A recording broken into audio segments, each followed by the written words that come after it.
స్వకీయ జనముగా, పరిశుద్ధ జనముగా, నాయన రాజులైన యాజక సమూహముగా చేసుకున్నారు.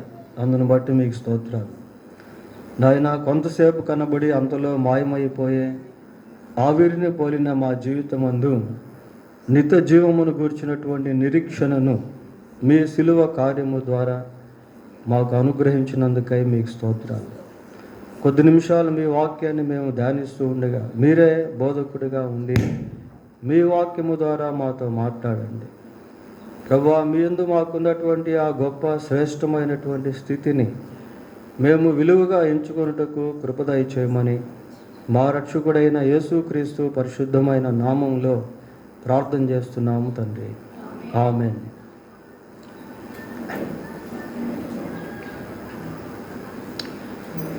ప్రియులారా, బైబిల్ గ్రంథంలో నుండి మత్తయి సువార్త 9వ అధ్యాయము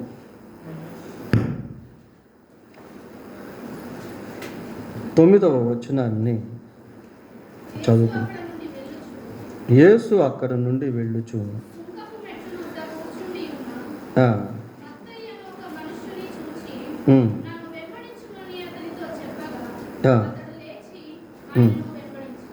చాలు.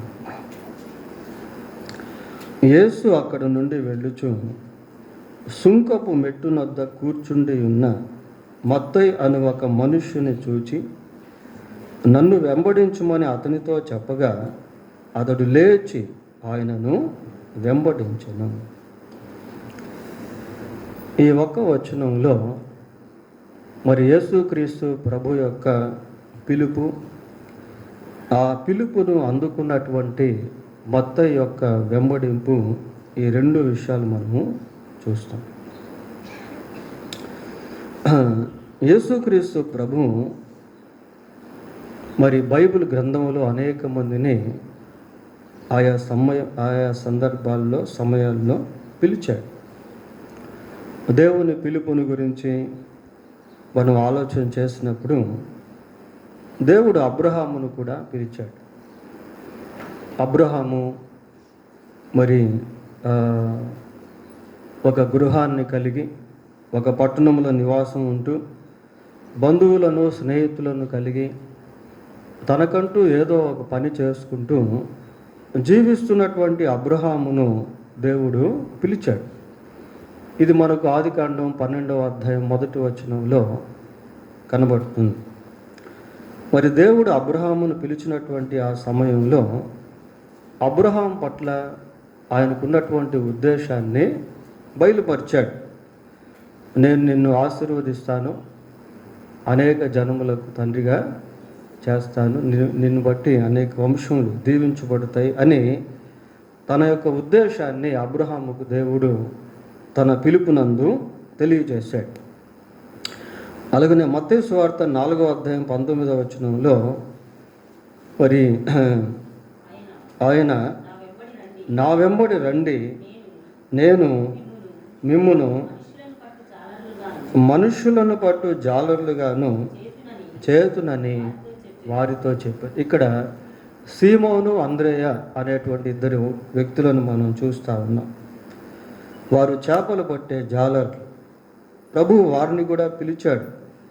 పిలిచి ఏమంటున్నాడు అంటే, నా వెంబడి రండి, నేను మిమ్మల్ని మనుష్యులను పట్టు జాలర్లుగా చేస్తాను. ఇక్కడ కూడా యేసుక్రీస్తు ప్రభు పిలుపు వెనక ఆయనకున్నటువంటి ఉద్దేశం వారికి తెలియజేశాడు. అయితే మత్తయిని పిలుస్తున్నటువంటి సమయంలో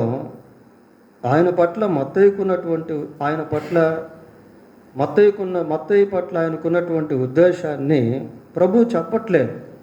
he called simply to follow me. Yesu ప్రభు అంటున్నాడు, నన్ను వెంబడించు అంటున్నాడు. నీవు నన్ను వెంబడిస్తే నిన్ను మనుషులను బట్టే జాలరిగా చేస్తానని కానీ, నిన్ను ఆశీర్వదిస్తానని కానీ, లేకుంటే నీ జీవితంలో ఇలాంటి కార్యం జరుగుతుందని కానీ ఎక్కడ కూడా ప్రభువు ఆయనకు బయలుపరచలేదు. పిల్లలు, చాలాసార్లు మన జీవితంలో మనం దేవుని నుంచి అనేకమైనటువంటి వాటిని ఎక్స్పెక్ట్ చేస్తాం. అవన్నీ దేవుడు మనకి ఇస్తాడు. కానీ ఆయన మాటకు విధేయత చూపించుట అనేది అన్నిటికంటే ముఖ్యమైనది. ఆయన ఇస్తాడా ఇవ్వడా అనే తర్వాత సంగతి. But we must obey when God calls. దేవుడు మనతో మాట్లాడినప్పుడు, పిలిచినప్పుడు దానికి విధేయత చూపించుట అనేది చాలా ప్రాముఖ్యం ప్రియులారా. ఇక్కడ మత్తయిని దేవుడు పిలిచినప్పుడు, యేసుక్రీస్తు ప్రభు పిలిస్తే మత్తయి ప్రభు యొక్క పిలుపునకు లోబడి వెంబడించాడు. మరి బైబిల్ గ్రంథాన్ని మనం గమనించినప్పుడు మత్తయిని గురించి అంత ఎక్కువ వివరాలు కనబడవు. సహజంగా మరి పేతురు గురించి, యాకోబు గురించి, యోహాను గురించి మనం చూస్తే వారి ముగ్గురు విషయంలో అనేక సందర్భాలు 4 సువార్తల్లో మనకు కనబడతాయి. అంద్రేయుని గురించి, ఫిలిప్పుని గురించి కూడా, ఈవెన్ ఇస్కరియోతు యూదా గురించి కూడా అనేక విషయాలు బైబిల్లో మనం చూడగలుగుతాం. కానీ మత్తయిని గురించి అంత ఎక్కువ డీటెయిల్స్ అనేటువంటివి బైబిల్లో మనకు కనబడవు ప్రియులారా. అయితే మత్తయిని గురించి ఇక్కడ ఆలోచన చేసినప్పుడు ప్రభువు పిలిచిన వెంటనే మత్తయి ఆ పిలుపును అందుకొని ప్రభువును వెంబడించాడు. అదే కదా అక్కడ మనం చూసేది. నన్ను వెంబడించమని అతనితో చెప్పగా అతడు లేచి ఆయనను వెంబడించెను. పిలిచిన వెంటనే ప్రభువును వెంబడిస్తున్నాడు ప్రియారా. నేను ఇంటికి వెళ్ళి మా కుటుంబంతో మాట్లాడి అప్పుడు వచ్చి వెంబడిస్తానని కానీ, లేదా నేను ఇంకా కొంత డబ్బు సంపాదించాలి, ఇప్పుడు నేను చేస్తున్న పని గవర్నమెంట్ ఉద్యోగం కాబట్టి ఉన్నపాటున దీన్ని విడిచి నేను నిన్ను వెంబడించాలంటే కష్టం, కొంచెం ఈ పని చేసిన తర్వాత రిటైర్డ్ అయినాక కొంత డబ్బులు వస్తాయి, ఆ తర్వాత నిన్ను వెంబడిస్తానని కానీ మొత్తం ఎక్కడ కూడా చెప్పలేదు. He sought any reason, he did not seek any reason. ఎటువంటి కారణం లేకుండా మత్తయి యేసుక్రీస్తు ప్రభువును వెంబడించాడు. He took strong decision on the spot. అప్పటికప్పుడే అక్కడికక్కడే మత్తయి ఒక బలమైనటువంటి తీర్మానాన్ని చేసుకొని యేసుక్రీస్తు ప్రభువును వెంబడించాడు. ప్రియులారా, దేవుడు మన జీవితంలో కూడా అనేక విధాలుగా మనతో మాట్లాడుతూ ఉంటాడు. అయితే మనలో కొద్దిమంది వాయిదా వేస్తారు. కొన్ని విషయాల్లో కొన్ని చేసేటప్పుడు వచ్చే సంవత్సరం చేస్తాంలే, వచ్చే వారం చేస్తాంలే, వచ్చే నెలలో చేస్తాంలే, ఇదిగో మనం ఇది అనుకున్న తర్వాత, ఇది జరిగిన తర్వాత అప్పుడు మనం చేస్తాంలే అని sometimes we postpone in many things. Even God speak to us. దేవుడు మనతో మాట్లాడుతూ ఉన్నప్పటికీ అనేక విషయాల్లో మనం వాయిదా వేసేటువంటి వారంగా ఉంటాం ప్రియా. కానీ మత్తయి అలాగ లేడు. ఎప్పుడైతే ప్రభు మత్తయిని పిలిచాడో immediately he took a strong decision to follow Jesus whenever he was called. ఎప్పుడైతే మత్తయిని యేసుక్రీస్తు పిలిచాడో వెంటనే ప్రభువును వెంబడించుటకు ఒక బలమైన తీర్మానాన్ని చేసుకున్నాడు. ప్రియులారా, మన జీవితంలో మనం సొంత తీర్మానాన్ని ఎప్పుడైతే చేసుకుంటామో, అంటే without any pressure of any one, ఎవరి ఒత్తిడి లేకుండా మనకై మనం ఎప్పుడైతే ఒక బలమైన తీర్మానం చేసుకుంటామో దాన్ని ఎవ్వరు కూడా మార్చలేరు ప్రియులారా. నేను రేపటి నుంచి మందిరానికి వస్తాను అంటే no one can change your strong decision. నీవు తీసుకున్నటువంటి ఆ బలమైన తీర్మానాన్ని ఎవరు మార్చలేరు. రేపటి నుండి నేను బైబిల్ 3 అధ్యాయాలు ఖచ్చితంగా చదువుతాను అని ఒక తీర్మానం చేసుకుంటే ఆ తీర్మానం నిన్ను ఖచ్చితంగా చదివేటట్టు చేస్తుంది. అది ఏదైనప్పటికీ ప్రియులారా, దేవుని విషయంలో మనం తీసుకునేటువంటి తీర్మానాలు మనల్ని ముందుకు నడిపిస్తూ ఉంటాయి. ఎవరో చెప్తే తీసుకోవడం కాదు, లేకుంటే ఏదో కండిషన్ మీద, షరత్తు మీద, ఇలా జరిగితే అప్పటి నుంచి నేను బైబిల్ చదువుతాను, అప్పటి నుంచి నేను ప్రార్థన చేసుకుంటాను, నా కుమార్తెకి వివాహం కాలేదు, లేక నా కుమారుడికి వివాహం కాలేదు, వారికి వివాహాలు అయిన తర్వాత నేను ప్రభువును వెంబడిస్తాను అనే షరతుల మీద భక్తి జీవితాన్ని కట్టుకోకూడదు. మత్తయిని యేసు ప్రభు పిలిచిన వెంటనే మత్తయి తీర్మానం చేసుకున్నాడు, యేసుక్రీస్తు ప్రభువును వెంబడించడం ప్రారంభించాడు. అప్పటి నుండి ఆయన జీవితంలో ఒక నూతన అధ్యాయం అనేది తెరవబడింది ప్రియులారా. ఇక మత్తయిని గురించి మనం బైబిల్ గ్రంథంలో పరిశీలన చేస్తే చాలా విషయాలు, సైలెంట్ ఫీచర్స్, కనిపించని అనేకమైన విశేషాలు మనకు కనబడతాయి ప్రియులారా. సరే, ఇక్కడే మనం ఏం చూస్తున్నాము అంటే జీసస్ కాల్స్ టువర్డ్స్ మాథ్యూ. మత్తయి పట్ల యేసు ప్రభు యొక్క పిలుపును ఈ వచనంలో మనం చూస్తూ ఉన్నాం. ప్రియులారా, దేవుని యొక్క పిలుపు అందరికీ రాదు. చూడండి, లోకంలో ఎంతోమంది ఉన్నారు, వారందరికీ దేవుని యొక్క యూనివర్సల్ కాల్ అయితే ఉంది. ప్రయాసపడి భారం మోసుకొనిచున్న సమస్త జనులారా నా యొద్దకు రండి అని దేవుడు పిలుస్తూ ఉన్నాడు. అయితే వ్యక్తిగతంగా పిలుపు అనేటువంటిది అందరికీ లేదు ప్రియులారా. చూడండి, కొరింథీయులకు రాసిన మొదటి పత్రిక 1వ అధ్యాయము 26వ వచనం చదువుకుందాం. 1వ అధ్యాయం 26వ వచనం. సహోదరులారా, మిమ్మును పిలిచిన పిలుపును చూడండి, మీలో లోకరీతిని జ్ఞానులైనను ఘనులైనను గొప్ప వంశము వారైనను అనేకులు పిలువబడలేదు. చూడండి ప్రియులారా, అనేక మంది ఉన్నారు లోకంలో. జ్ఞానం కలిగినటువంటి వాళ్ళు ఉన్నారు, లోక సంబంధంగా ఘనులైనటువంటి వారు ఉన్నారు, గొప్పవారుగా ఉన్నారు. కానీ అనేక మంది పిలువబడలేదు ప్రియులారా. సహోదరులారా, మిమ్మును పిలిచిన పిలుపును చూడండి అంటున్నాడు. How can we see the call? పిలుపును చూడండి అంటున్నాడు ప్రియులారా. పిలుపును చూడండి అంటే యేసుక్రీస్తు ప్రభు ఎప్పుడైతే మనతో మాట్లాడుతూ ఉన్నాడో దానిపైన మనం దృష్టిని పెట్టాలి, దాన్ని మనం జ్ఞాపకం చేసుకోవాలి, దాన్ని విలువగా ఎంచుకోవాలి. అనేక మంది లోకంలో జ్ఞానులు అనబడినటువంటి వారు, ఘనులు అనబడినటువంటి వారు, గొప్పవారు ఉన్నప్పటికీ అందరూ కూడా ఆయన చేత పిలువబడలేదు. ఈరోజు మనం మందిరానికి వచ్చి దేవుని వాక్యం వింటూ ఉన్నాము అంటే దాని వెనక దేవుడు గొప్ప తలంపును కలిగి ఉన్నాడు. We got a great privilege from God.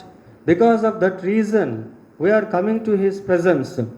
దేవుడు కలిగి ఉన్నటువంటి ఆ గొప్ప కారణం చేత మనం దేవుని సన్నిధికి రాగలుగుతూ ఉన్నాము ప్రియులారా. మనమేదో గొప్పవారని, జ్ఞానవంతులమని, తెలివిగల వాళ్ళమని, లేక ధనికులమని, ఐశ్వర్యవంతులమని కాదు, కానీ దేవుడు ఆయన మహాకృప చేత మనల్ని పిలుచుకున్నాడు. ఇక్కడ మత్తయిని ప్రభువు పిలిచినప్పుడు ఆ పిలుపుకు మత్తయి ప్రతిస్పందించాడు ప్రియులారా. తర్వాత మత్తయిని గురించి ఆలోచన చేస్తే he was accounted as one of 12 disciples. 12 మంది శిష్యుల్లో అతను కూడా ఒక శిష్యుడిగా ఎంచబడ్డాడు ప్రియులారా.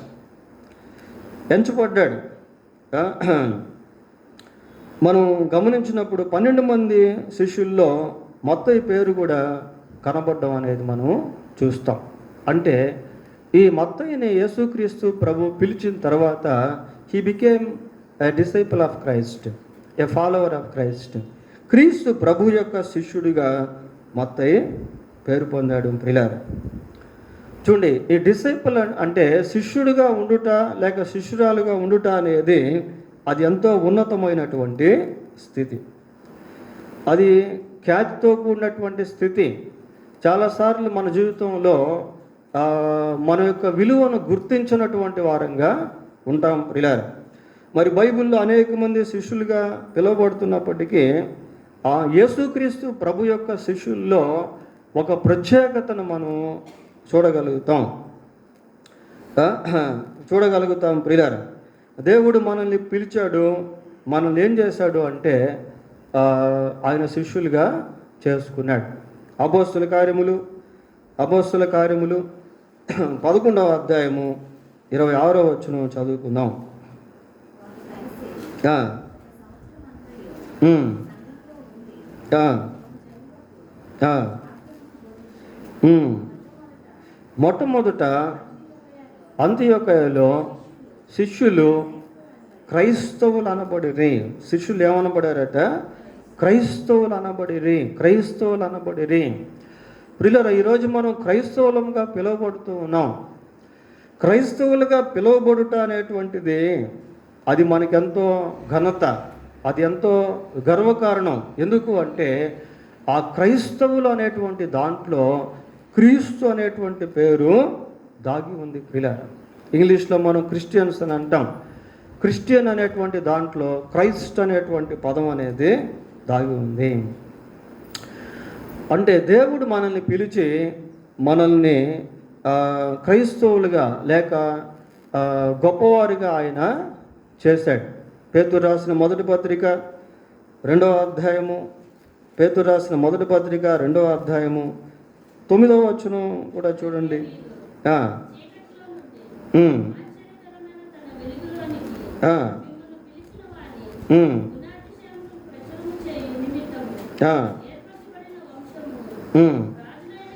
చూడండి, ఏర్పరచబడిన వంశమును, రాజులైన యాజక సమూహమును, పరిశుద్ధ జనమును, దేవుని సొత్తైన ప్రజలనై ఉన్నారు.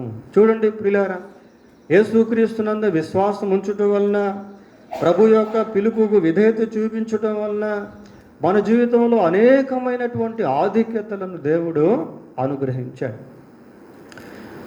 So we are called as Christians. మనం క్రైస్తవులుగా పిలువబడుతూ ఉన్నాం. ప్రియులారా, it is not a religion tongue. అదేదో మత సంబంధమైన పదజాలం కాదు, కానీ మరి క్రీస్తునందు విశ్వాసం ఉంచటం వలన మనకు అటువంటి ఆధిక్యత అనేది దొరికింది. ఇదే పేతురు రాసిన మొదటి పత్రిక 4వ అధ్యాయము 16వ వచనం కూడా చూడండి. ఎవడైనను క్రైస్తవుడైనందుకు బాధ అనుభవించిన ఎడల అతడు సిగ్గుపడక ఆ పేరును బట్టి, ఏ పేరును బట్టి? ఆ పేరును బట్టి దేవుని మహిమపరచవలెను. ఆ పేరును బట్టి దేవుని మహిమపరచవలెను. కనుక ప్రియులారా, మనం క్రీస్తునందు విశ్వాసం వచ్చినటువంటి పిమ్మట ఆయన శిష్యులముగా లేక క్రైస్తవములుగా పిలువబడుతూ ఉన్నాం. కొన్నిసార్లు ప్రభు కొరకు జీవిస్తున్నటువంటి సమయంలో మనుషులు మనల్ని దూషించేవారిగా, హింసించేవారిగా, ఇబ్బంది పెట్టేటువంటి వారిగా కూడా ఉంటారు.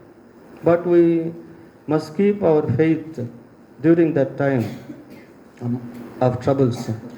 అటువంటి సమయంలో, ఆ కష్ట సమయంలో మన యొక్క విశ్వాసాన్ని జాగ్రత్తగా కాపాడుకుంటూ ఉండాలి.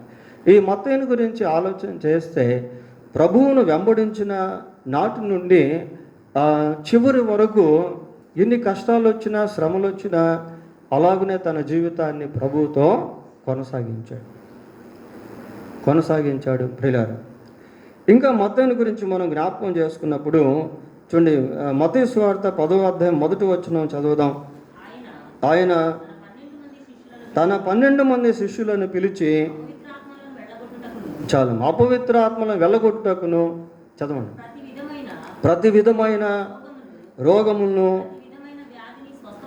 ప్రతి విధమైన వ్యాధిని స్వస్థపరచుటకును వారికి అధికారం అనుగ్రహించను.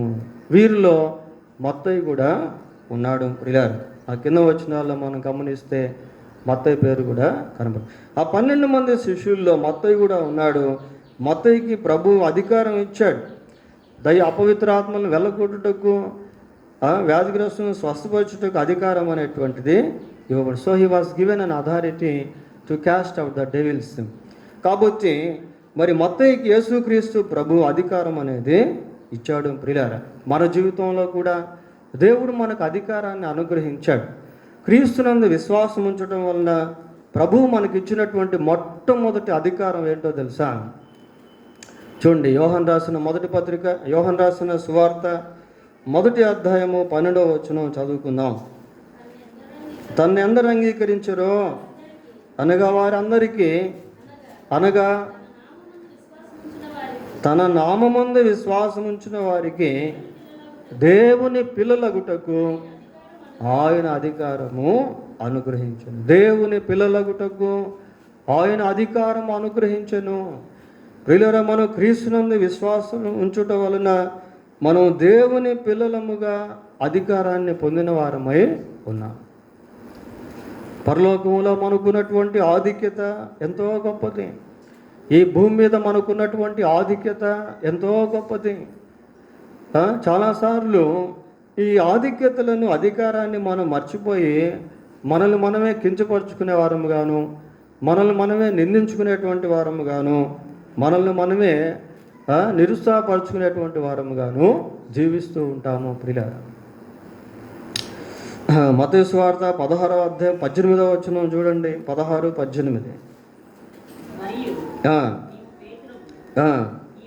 ఈ బండ మీద నా సంఘమును కట్టుతును, పాతాళలోక ద్వారములు దాని ఎదుట నిలువనేరవు. ఈ బండ మీద నా సంఘమును కట్టుదును, పాతాళలోక ద్వారములు దాని ఎదుట నిలువనేరవు. So God has given an authority over the devil, over the darkness, the power of darkness. దేవుడు మనకు అపవాది పైన కూడా అధికారాన్ని ఇచ్చాడు. ప్రియులారా, ఈ బండ మీద నా సంఘమును కట్టుదును, పాతాళలోక ద్వారములు దాని ఎదుట నిలువనేరవు. కాబట్టి మరి మత్తయి జీవితాన్ని మనం జ్ఞాపకం చేసుకున్నప్పుడు యేసుక్రీస్తు ప్రభు మత్తయికి అధికారాన్ని ఇచ్చాడు. ప్రియులారా, అతనికి ఉన్నటువంటి ఉద్యోగం పైన అధికారాన్ని పోగొట్టుకున్నాడు. అయితే ప్రభువునందు అతన్ని ప్రభు అధికారిగా చేశాడు. మనం దేవుని నిమిత్తం ఏదైనా కోల్పోతే దానికంటే శ్రేష్టమైనవి దేవుడు మనకిస్తాడు. దానికంటే ప్రాముఖ్యమైనటువంటివి దేవుడు మనకిస్తాడు. వసూలు చేసే సుంకం వసూలు చేసేటువంటి ఉద్యోగాన్ని మత్తయి పోగొట్టుకున్నాడు. ప్రియులారా, త్యాగం చేశాడు. అయితే ప్రభువు మత్తయిని ఒక అధికారిగా చేశాడు. చూడండి, మనం క్రీస్తునందు దేన్ని కూడా పోగొట్టుకునేటువంటి వారంగా ఉన్నాం. ప్రభు కొరకు ఏదైనా పోగొట్టుకుంటే దానికంటే 2 7 ప్రభు మనకు అనుగ్రహిస్తాడు. ఇంకా ఈ మత్తయిని గురించి మనం ఆలోచన చేస్తే, when he was with Jesus he could see lot of miracles. యేసుక్రీస్తు ప్రభువుతో మత్తయి ఉన్నటువంటి ఆ దినాల్లో అనేకమైనటువంటి అద్భుతాలు ఆయన చూడగలిగాడు. యోహాను సువార్త 2వ అధ్యాయము, యోహాను సువార్త 2వ అధ్యాయం 2వ వచనం చదువుదాం. యేసును ఆయన శిష్యులను ఆ వివాహమునకు పిలువబడిరి. ప్రియులారా, కానాన్లో వివాహం జరుగుతూ ఉంది. అక్కడ ద్రాక్షారసం అయిపోయింది. మరి యేసు ప్రభు అక్కడ నీటిని ద్రాక్షారసంగా మార్చాడు. అద్భుతాన్ని మత్తయి చూసే ఉంటాడు. ప్రియులారా, ఇంకను ప్రభు దయ్యాలను వెళ్ళగొడుతున్నటువంటి సమయంలో మత్తయి ఉన్నాడు. అద్భుతాలను మత్తయి చూశాడు. మరి దోణిల వారు ప్రయాణం చేస్తున్నటువంటి సమయంలో ప్రభు ఏ విధంగా గాలిని గద్దించాడో, సముద్రాన్ని అడిచాడో అవన్నీ కూడా మత్తయి ఎరిగి ఉన్నాడు. So he could see the lot of miracles from Jesus Christ in his journey, spiritual journey. ప్రియులారా, యేసుక్రీస్తును వెంబడిస్తున్నటువంటి ఆ ప్రయాణంలో మత్తయి ఎన్నో అద్భుతాలు ప్రభు ద్వారా చూశాడు. ప్రియులారా, మన జీవితంలో కూడా దేవుడు అనేకమైనటువంటి అద్భుతాలు చేస్తూ ఉన్నాడు. ఈరోజు వరకు మనం సజీవంగా ఉన్నాము అంటే అది ఒక అద్భుతం. ప్రియులారా, మనం మారు మనసు పొందాము అంటే అంతకంటే అద్భుతం ఇంకా ఏదీ లేదు. అంతకంటే అద్భుతం ఇంకా మారు మనసు పొందిన అద్భుతం కంటే ప్రపంచంలో ఇంకా వేరే అద్భుతం అనేది ఏదీ లేదు. ప్రియులారా, స్వస్థత అనేది it is not a miracle. Healing is not a miracle. Healing is also miracle. స్వస్థత అనేది కూడా ఒక అద్భుతమే, కానీ మారు మనసుకు సాటి అది కానే కాదు. మనం ఆరోగ్యంగా ఉన్నాము అంటే అది ఒక అద్భుతం. ప్రియులారా, చుట్టూ ఎంతో వైరస్ ఉంది, బ్యాక్టీరియా ఉంది, ఎన్నో రోగాలు ఉన్నాయి, వ్యాధులు ఉన్నాయి. But God has been protecting us from the virus. అయితే రకరకాల వ్యాధుల నుండి దేవుడు మనల్ని కాపాడుతూ ఉన్నాడు. అది ఒక అద్భుతం. ఎన్నో కనిపించని అద్భుత విపత్తుల నుండి దేవుడు మనల్ని కాపాడుతూ ఉన్నాడు. మేము మొన్న ఒక దగ్గర వెళ్తే అక్కడ అమాంతంగా ఒక కుక్క ప్రిన్స్ మీదకి వచ్చేసింది ప్రియారా. ఇంకా మనుషులు అనుకున్నారు కరిచేసింది అని, కానీ దేవుడు కాపాడాడు. మన మధ్య పక్కన పెద్ద పాము వచ్చింది, దేవుడు కాపాడాడు. ఇవన్నీ మనం కంటితో చూస్తున్నటువంటి అద్భుతాలు ప్రియారా. చూడకుండా ఇంకా ఎన్నో విపత్తుల నుంచి దేవుడు మనల్ని కాపాడుతూ ఉన్నాడు. మత్తయి తన జీవితంలో ప్రభు యొక్క అద్భుతాలను ప్రత్యక్షంగా చూడగలిగాడు. యేసుక్రీస్తు వ్యాధిగ్రస్తులను బాగు చేస్తున్నప్పుడు, కుష్టి వ్యాధి కలిగినటువంటి వాళ్ళని బాగు చేస్తూ ఉన్నప్పుడు, దయ్యాలను వెళ్ళగొడుతూ ఉన్నప్పుడు, ప్రకృతిపై తన అధికారాన్ని కలిగి ఉంటున్నప్పుడు మత్తయి అనేక అద్భుతాలను ప్రభు ద్వారా చూడగలిగాడు. God wants us to see his miracles even in our lives. మన జీవితాల్లో కూడా దేవుని యొక్క అద్భుతాలను మనం చూసేవారంగా ఉండాలని దేవుడు కోరుకుంటా ఉన్నాడు ప్రియులారా. వాటిని మనం రికగ్నైజ్ చేయాలి,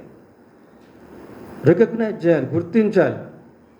ఏదో పలానప్పుడు జరిగిందనేది కాదు, ప్రత్యక్షంగా మన జీవితంలో కూడా మనం దేవుని యొక్క అద్భుతాలు అనేకమైనటువంటి వాటిని అనుభవిస్తూ ఉన్నాం. ఇంకా ఈ మత్తయిని గురించి ఆలోచన చేసినప్పుడు చూడండి, ఇంకొక విశేషం కూడా మనం చూస్తాం. ఏంటి అని అంటే మార్కు సువార్త 4వ అధ్యాయము, 10వ వచనం చదవండి. ఆయన ఒంటరిగా ఉన్నప్పుడు 12 మంది శిష్యులతో కూడా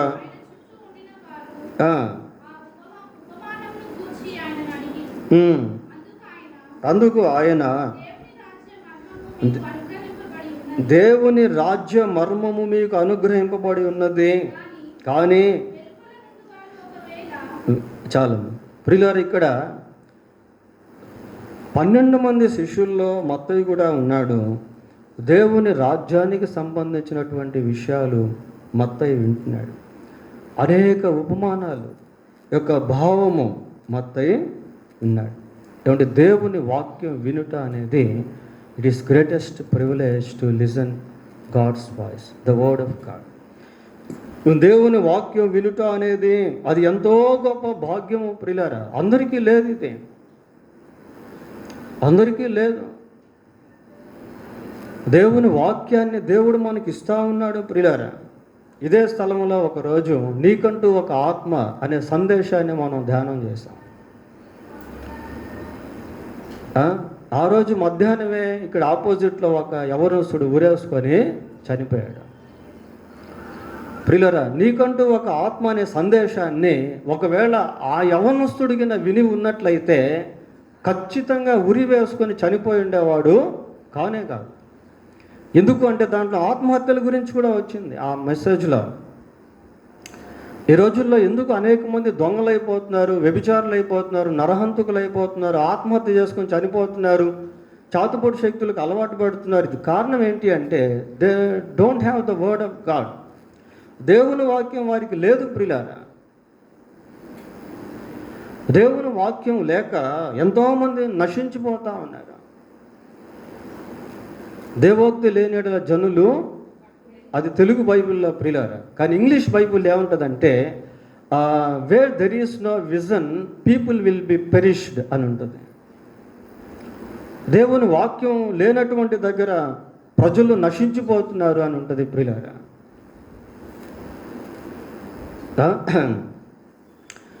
అయితే దేవుని వాక్యాన్ని దేవుడు మనకు ధారాళంగా ఇస్తూ ఉన్నాడు.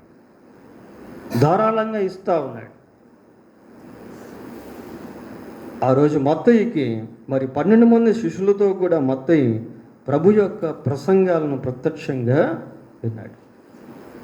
ఈరోజు మన పరిస్థితి ఏంటో తెలుసా? ఆ రోజు మత్తయి 12 మంది శిష్యులకి చెప్పబడినటువంటి మాటలు మనకు చెప్పబడ్డాయి ప్రియులారా. వారికి ఇంత వాక్యం లేదు, 66 పుస్తకాలు వారికి లేవు.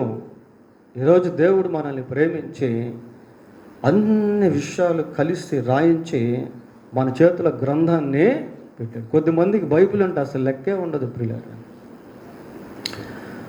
బైబిల్ పట్టుకునేదానికి కూడా సిగ్గుపడే వాళ్ళుగా ఉంటారు. ఏం ఫోన్ పట్టుకుంటున్నావు కదా, దానికి సిగ్గుపడట్లేదే. You must have your own Bible with your hands. You must carry your own Bible with your hands. నీకంటూ ఒక బైబిల్ని చేతిలో పట్టుకొని ఉండాలి. That is your privilege that God has given you. దేవుడు నీకు ఇచ్చినటువంటి గొప్ప భాగ్యం అది. కొద్దిమందికి అసలు బైబిల్ అంటే లెక్క కూడా ఉండదు ప్రియులారా. అసలు బైబిల్ చదవరు, అదేదో ఒక కాలేజీ బుక్ లాగా పట్టుకుంటూ ఉంటారు కొద్దిమంది. ఇప్పుడు లేటెస్ట్ ట్రెండ్స్ ఏంటంటే ల్యాప్టాప్ చూసి వాక్యం చెప్పడం, వీళ్ళు సెల్ ఫోన్ చూసి వాక్యం చూడడం. What is this pattern? ఈ మధ్య ఆన్లైన్లో ఏమైంది తెలుసా, మామూలుగా ఎన్ఐవి బైబిల్ అంటే చాలా ఎక్కువగా ఇష్టపడేటువంటి బైబిల్ అది. NIV Bible, new international version. దాన్ని ఏం చేస్తున్నారంటే అక్కడక్కడ కొన్ని మార్చేస్తూ ఉన్నారు.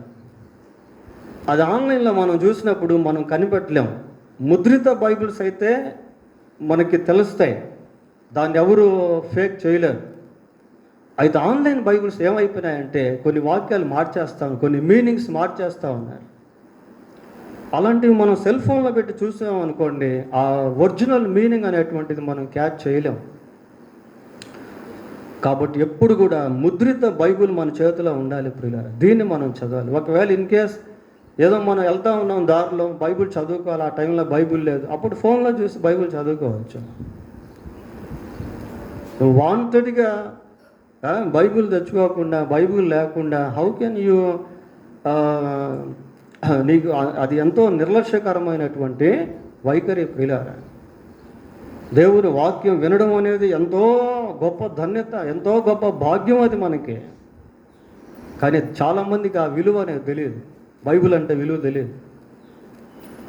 బైబిల్ దగ్గర కూడా కొద్దిమంది బార్గెన్ చేస్తారు ప్రియులారా. 500 బైబిల్ అయితే 400కి ఇస్తారా అని అడుగుతారు. ఏమండి, డాక్టర్ దగ్గర అడుగుతారా? ఆ డాక్టర్ అసలు ఒప్పుకుంటాడా ప్రియులారా? మంచి బైబిల్ కొనుక్కోండి, కష్టపడి డబ్బులు సంపాదించి ఆ డబ్బులతో బైబిల్ కొనుక్కోండి. నేను ఎప్పుడు బైబిల్ కొన్నా కూడా దానికి ముందు ఎంతో కష్టపడి ఏదైనా ఒక పని చేసి ఆ కష్టార్జితంతో బైబిల్ కొనుక్కోండి. అది నా అలవాటు చిన్నప్పుడు, ప్రభువుని నమ్ముకున్నప్పటి నుంచి. ప్రియులారా, ఖచ్చితంగా ఒక బైబిల్ అనేది మనము కలిగి ఉండాలి. మత్తయి మరి ప్రభు యొక్క మాటలు వినేటువంటి వారిలో ఒకటిగా ఉన్నాడు. దేవుని వాక్యం చాలా అవసరం ప్రియులారా. దేవుని వాక్యం మన జీవితాన్ని మారుస్తుంది. దేవుని వాక్యం మన జీవితాన్ని దిద్దుతుంది. మన ప్రవర్తనను సరిచేసే దేవుని వాక్యమే. మన కుటుంబాలను కట్టే దేవుని వాక్యమే. మన మనస్సును మార్చేది దేవుని వాక్యమే. దేవుని వాక్యమే మన జీవితంలో గొప్ప ఆశీర్వాదాన్ని కలిగిస్తుంది, నెమ్మదిని కలిగిస్తుంది. So we must have our own Bible. కొద్దిమందికి బైబిల్ ఉంటుంది కానీ చదవరు ప్రియులారా. నువ్వు తప్పకుండా బైబిల్ చదవాలి. రోజు అన్నం తింటాం కదా, బ్రేక్ఫాస్ట్ చేస్తాం కదా, బైబిల్ చదవాలి ప్రియులారా. బైబిల్ నేను చదువుతూ ఉంటే దేవుడు నీతో మాట్లాడతాడు. దేవుడు నీతో మాట్లాడుతూ ఉంటే నువ్వు దేవునిలో ఎదుగుతూ ఉంటావు. దేవుని హృదయాన్ని అర్థం చేసుకున్నటువంటి వ్యక్తిగా ఉంటావు. So we must read the Bible. మత్తయి దేవుని యొక్క మాటలు వినేటువంటి వాడుగా ఉన్నాడు. ఇంకా మత్తయిని గురించి మనం ఆలోచన చేస్తే చూడండి, అపోస్తుల కార్యం 1వ అధ్యాయం 13వ వచనం చదువుదాం. అపోస్తుల కార్యం 1వ అధ్యాయం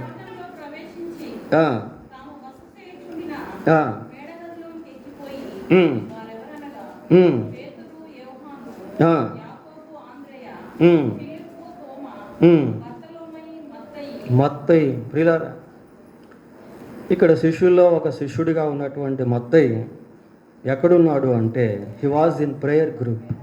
ప్రార్థనా గుంపులో మత్తయి కూడా ప్రార్థన చేసే వ్యక్తిగా ఉన్నాడు. ఇంకా చెప్పాలి అంటే మత్తయి ప్రార్థనాపరుడు. ప్రియులారా, ఇవన్నీ మనకు బైబిల్లో కూలంకుషంగా రాయబడలేదు, కానీ వాటిని మనం తీక్షణంగా ఆలోచన చేసి చూసినప్పుడు దాంట్లో నుంచి ఇవన్నీ కూడా బయటకు వస్తాయి. ఇన్సైట్స్ అన్నమాట అవన్నీ. ఆ ప్రార్థనా గుంపులో మత్తయి కూడా ఉన్నాడు. How is our prayer life?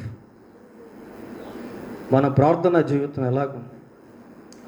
ఏమండి, ఈ సెల్ ఫోన్లు వచ్చిన తర్వాత నుంచి the time that we have been given by God is eroding. దేవుడు మనకిచ్చినటువంటి సమయం అంతా కూడా హరించుకోబోతా ఉంది ప్రియులారా. బైబిల్లో ఒక మాట ఉంది, ఏంటంటే అంత్య దినాల్లో సమయం గాలికి పొట్టు ఎగిరినట్టు ఎగిరిపోతుంది అని ఉంది. బైబిల్లో ఉన్న మాట. దేవునితో కొంత సమయం గడపడం, దేవునితో కొద్దిసేపు మాట్లాడడం అలవర్చుకోవాలి. కొన్ని ప్రార్థనా పాయింట్లు పెట్టేసుకొని ఆ ప్రార్థనా పాయింట్ల సహాయంతో దేవుని సన్నిధిలో ప్రార్థన చేసుకోవాలి. కుటుంబాల్లో ప్రార్థన లేదు, వ్యక్తిగత జీవితంలో ప్రార్థన లేదు. అంతకుముందు ప్రయాణాల్లో ఎంతోమంది ప్రార్థన చేసుకుని వెళ్ళేవాళ్ళు. ఇప్పుడు ప్రయాణాల్లో ప్రార్థనలు కనపట్లేదు ప్రియులారా. ఎవరి చేతిలో చూసినా సెల్ ఫోనే. మన ప్రార్థనా సమయం అనేటువంటిది ఎంతో తగ్గిపోతూ ఉంది ఈ రోజుల్లో. We must increase our prayer time. మత్తయి ప్రార్థన చేసుకునేటువంటి గుంపులో ఒక వ్యక్తిగా ఉన్నాడు. మత్తయి ప్రార్థనాపరుడిగా కూడా కనిపిస్తూ ఉన్నాడు. ఇంకా మత్తయిని గురించి మనం ఆలోచన చేసినప్పుడు ఈయన ద్వారా కూడా దేవుడు అద్భుతాలు చేశాడు ప్రియులారా. ఈయన అద్భుతాలు చూడడం మాత్రమే కాదు, ఈయన ద్వారా కూడా దేవుడు అద్భుతాలు చేశాడు. చూడండి, అపోస్తుల కార్యములు 5వ అధ్యాయము, అపోస్తుల కార్యములు 5వ అధ్యాయం 12వ వచనం, 5:12. ప్రజల మధ్య అనేకమైన సూచక క్రియలను మహత్కార్యములను అపోస్తలుల చేత చేయబడుచుండెను. అపోస్తలుల చేత. అపోస్తలుల్లో ఒక వ్యక్తి మత్తయి ప్రియులారా. ఇందాక మనం చూస్తూ వచ్చాం. అంటే దేవుడు ఇతన్ని తన పరిచర్యలో వాడుకున్నాడు. ఇతని ద్వారా కూడా అనేక అద్భుతాలు అనేటువంటివి ప్రభువు జరిపించాడు. అన్నిటికంటే గొప్ప అద్భుతం ఏంటి అంటే ఒక ఆత్మను సంపాదించడం. అంతకు మించిన అద్భుతం ఇంకోటి లేదు. అంతకు మించిన అద్భుతం ఇంకోటి లేదు ప్రియులారా. నీవు ఒక ఆత్మను సంపాదించావు అని అంటే అది that is greatest miracle to earn the souls. ఆత్మలను సంపాదించుట అనేది గొప్ప అద్భుతం ప్రియులారా. ఎవరైనా దేవుని సన్నిధికి నడిపిస్తున్నావా? ఎవరికైనా దేవుని సువార్త చెప్తున్నావా? ఒక కరపత్రికైనా ఇస్తున్నావా? ఈ రోజుల్లో పరిస్థితి ఎలాగుంది అంటే మనం దేవుని సన్నిధికి మనుషులు నడిపించకపోగా మనల్ని బట్టి అనేక మంది దేవుని సన్నిధికి రాలేకపోతున్నారు ప్రియులారా. It is very tragedy thing. అది ఎంతో దుఃఖకరమైనటువంటి విషయం.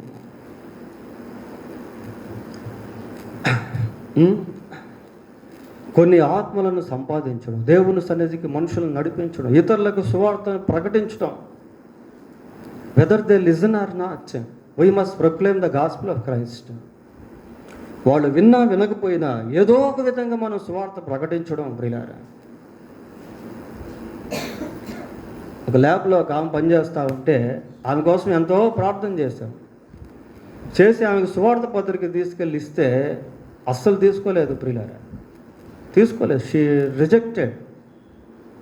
తీసుకోలేదు. టీ పొడి కొనేదానికి ఒక షాప్కి వెళ్ళాం, టీ పొడి కొన్నాం. ముస్లిమ్స్ వాళ్ళకు ఒక సువార్త పత్రిక ఇస్తే సంతోషంగా తీసుకున్నారు పిల్లలు.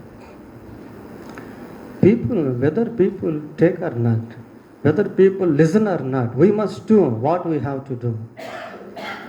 ప్రజలు విన్నా వినకపోయినా, తీసుకోకపోయినా మనం చేయాల్సింది మనము చేస్తూ ఉండాలి. ఒకరు కాకపోతే ఇంకో.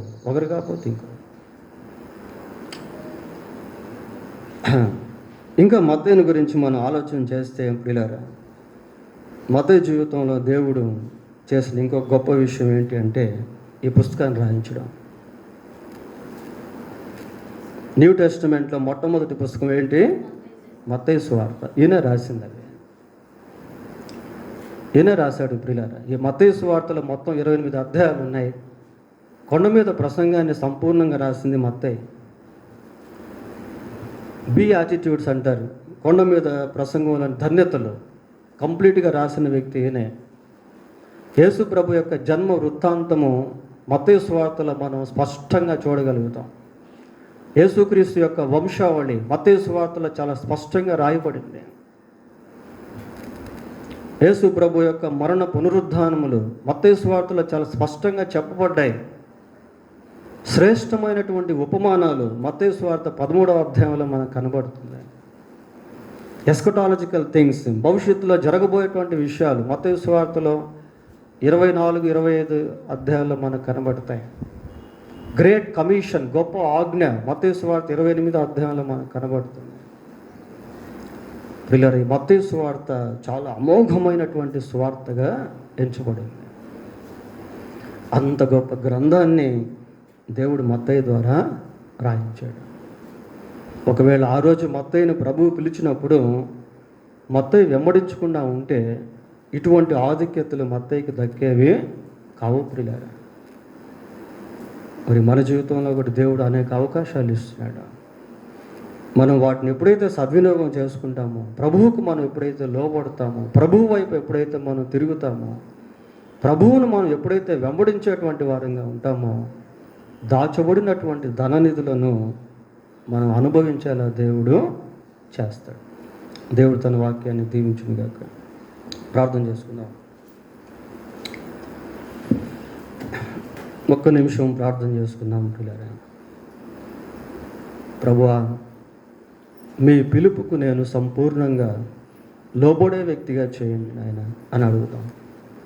దేవుడు తను ప్రేమించే వారికి మేలు కలుగుటకై, అనగా తన సంకల్పము చొప్పున పిలువబడిన వారికి మేలు కలుగుటకై సమస్తము సమకూర్చి జరిగిస్తున్నాడు అని వాక్యంలో మనం చేస్తాం.